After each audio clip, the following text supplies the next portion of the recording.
नमस्कार। ABN news में आपका बहुत बहुत स्वागत और मैं हूं सुरेश झा। कोरोना की दूसरी लहर में जो हालात देश में पैदा हुए हैं वो हालात बहुत ही भयावह हैं।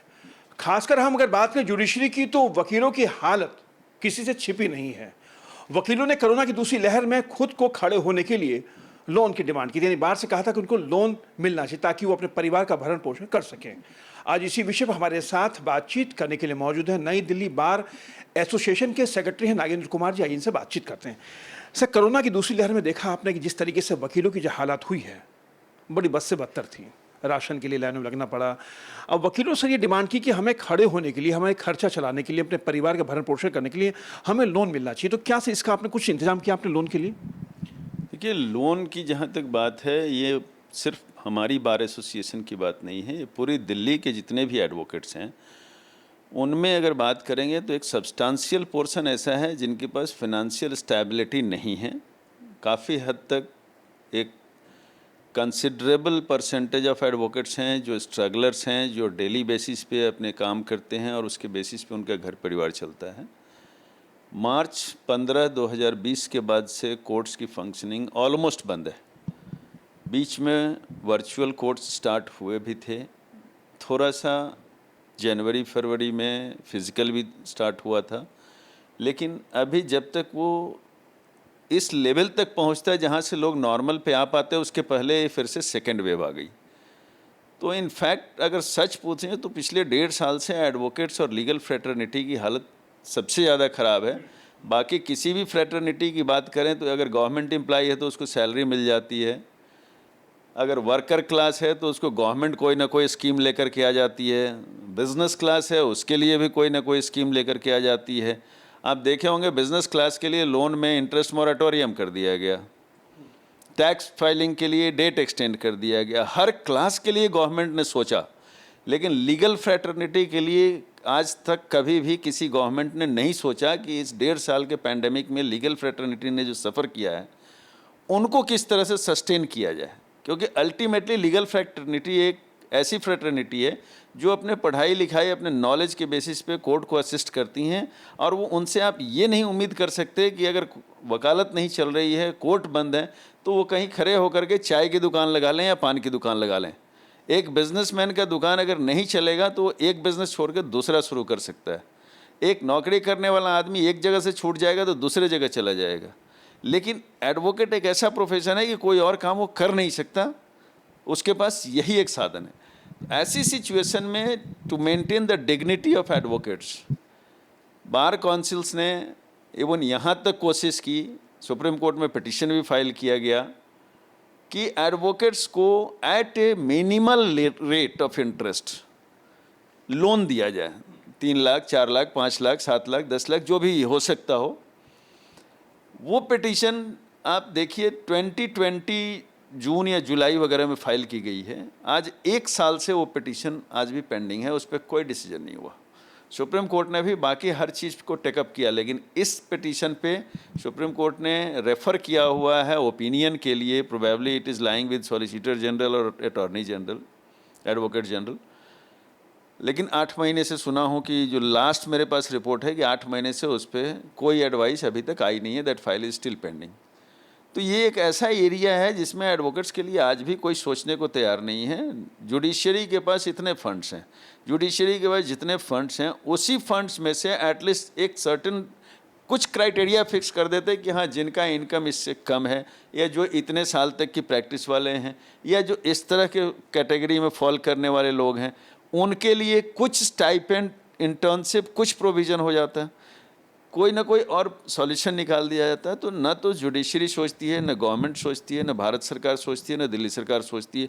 और जो लोन मांग रहे हैं, लोन तो हमको ये भी नहीं कर रहे हैं कि आप हमें डोनेशन दे दीजिए, हम लोन मांग रहे हैं। लोन की बात की जा रही है, सिर्फ इंटरेस्ट मोरेटोरियम की बात की जा रही है कि आप इंटरेस्ट नॉमिनल लगाएं। लोन देने के लिए भी फाइनल डिसीजन लेने में साल लग गया, आज तक कोई डिसीजन नहीं हुआ। तो see the plight of lawyers की क्या सिचुएशन है। डरने वाली बात है कि अगर वकील लोन मांग रहा है तो लोन आपको देने में कोई दिक्कत हर्जा नहीं होना नहीं चाहिए। लेकिन अगर बार पूछी जाए तो बार की भी कुछ अपनी जिम्मेदारियां होती हैं। तो बार ने अपनी तरफ से वकीलों को आर्थिक तौर से मदद देने के लिए सर क्या पहल की है? देखिए, बार ने, हर बार एसोसिएशन का अपना अपना सिचुएशन है।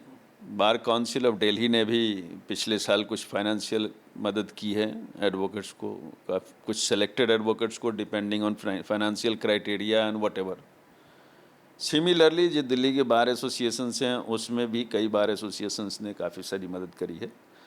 हमारे यहाँ भी अगर पूछें नई दिल्ली बार एसोसिएशन, तो हमारे यहाँ भी काफ़ी हद तक मदद की गई है। लेकिन लिमिटेशन क्या है कि हर बार एसोसिएशन के पास फाइनेंशियल रिसोर्सेज की एक लिमिटेशन है।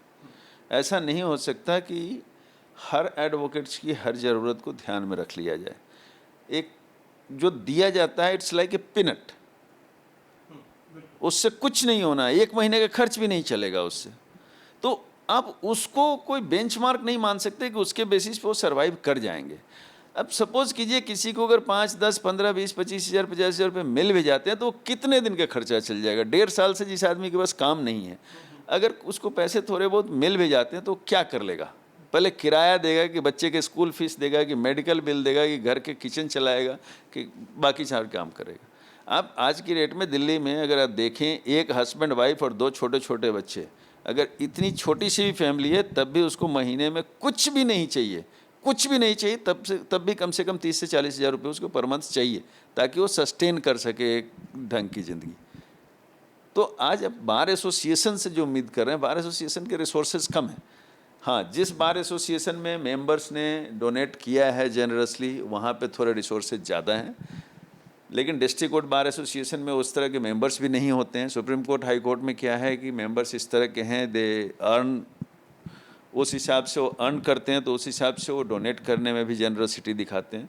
डिस्ट्रिक्ट कोर्ट के एडवोकेट्स की अर्निंग भी उसी हिसाब से है, क्योंकि तो उस जो हिसाब से अर्निंग है उसी हिसाब से वो जनरसिटी भी दिखा सकते हैं।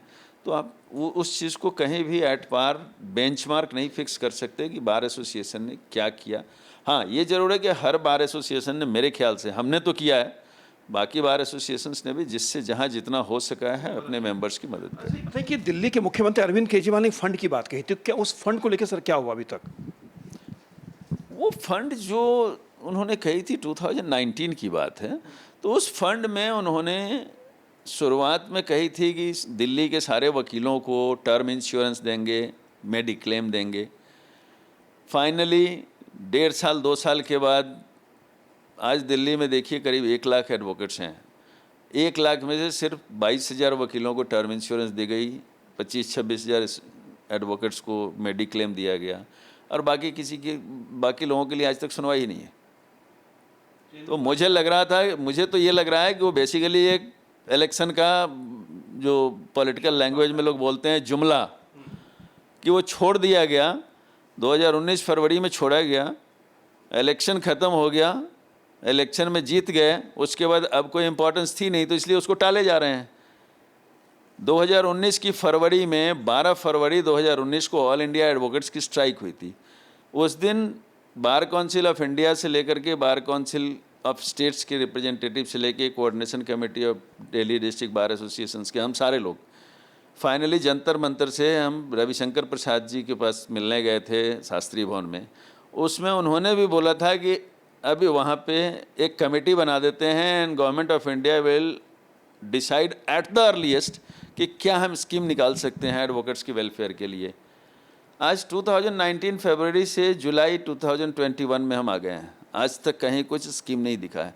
तो ये सब प्रॉमिसेस जो हैं ये चलते रहते हैं गवर्नमेंट के, ये जुमला चलता रहता है, and unfortunately we all get carried away in this jumla. एक बड़ा ही अहम सवाल है कि कोरोना के दौरान जिस तरीके से वकीलों की जो हालत जो उजागर हुई है, जो उनकी आर्थिक खासकर जो है वो बड़ी दुखदाई है।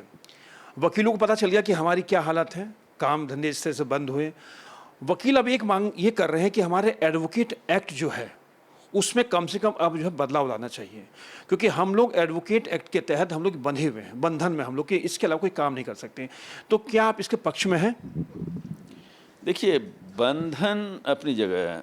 अगर आप एक्चुअली पूछें तो advocates act was made to regulate the profession of advocates. और advocacy is not a business. It's a service to the nation. We assist the court and we provide a kind of public service in proper administration of justice.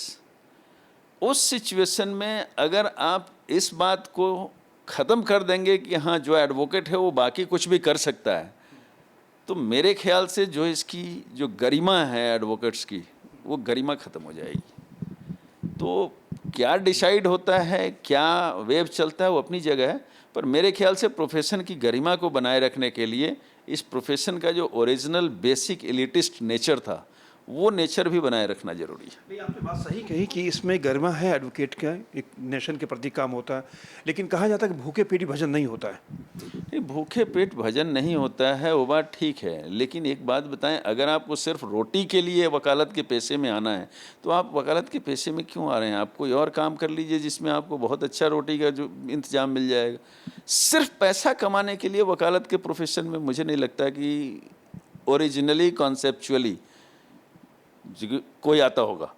जो मैंने जितनी भी अपनी knowledge है और जितनी भी मैंने बायोग्राफीज़ या लीगल हिस्ट्री पढ़ी है, अगर आप बात करें आज से 50 साल, 60 साल, 70 साल पहले, तो एडवोकेट्स के प्रोफेशन में कोई भी आदमी सिर्फ सरवाइव करने के लिए नहीं आता था, काम ढूंढने के लिए नहीं आता था। उस समय जो लोग एडवोकेट्स के प्रोफेशन में आते थे, they all used to be from a good background family, जो एक स्टेटस के लिए आते थे, एक गरिमा के लिए आते थे, लोगों की मदद करने के लिए आते थे, एक कॉज के लिए आते थे। पैसा कमा करके घर के राशन खरीदने के लिए एडवोकेट्स के प्रोफेशन में 1950, 60, 70 में लोग नहीं आते थे।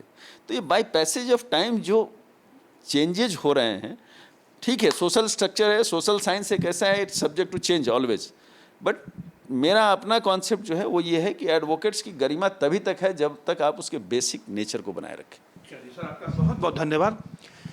ये थे नई दिल्ली बार एसोसिएशन के सेक्रेटरी नागेंद्र कुमार, जो हमारे साथ बातचीत कर रहे थे।